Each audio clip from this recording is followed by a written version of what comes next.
Bon, je vais vous poser une question sur le domaine de définition d'une fonction. Finalement, fonction, fonctionner. Une fonction, c'est rien d'autre qu'une machine. Une machine qui transforme des nombres. Une machine mathématique, on pourrait dire, qui transforme des nombres.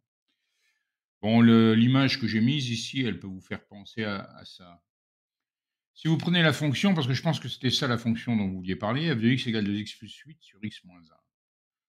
Vous n'avez pas de problème au numérateur. Bon, 2x plus 8, vous pouvez prendre n'importe quel x appartenant au réel, appartenant à R, l'ensemble des réels, sur x moins 1. Vous savez qu'il y a un gros problème que vous connaissez depuis le collège, depuis très longtemps, c'est quand vous avez une fraction, vous ne pouvez jamais avoir 0 au dénominateur.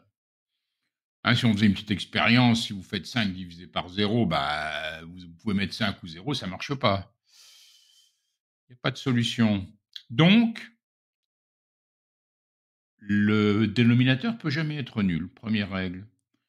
Ici, on a x moins 1 qui ne peut pas être égal à 0. Donc, x doit être différent de 1. Donc, si je veux parler de mon domaine de définition, je pourrais écrire le domaine de définition, c'est grand R, l'ensemble des réels, moins 1. On met souvent 1 entre accolades. C'est un reste de ce qu'on faisait sur les ensembles. On aime bien le présenter de cette façon-là. Bon, alors, une chose complémentaire, c'est qu'en général, bon, il y a le problème des dénominateurs, quand vous avez une fonction, et puis il y a le problème des racines. Ça veut dire que sous la radicale, vous savez ce que c'est que le radical, c'est cette forme qui indique que vous parlez de racine. Eh bien, sous le radical, ça peut jamais être un nombre négatif. Donc là, comme domaine de définition, on s'intéresserait à ce qu'il y a sous le radical, si vous prenez une racine. Puis il y a la fonction logarithme, vous n'en avez peut-être pas entendu parler.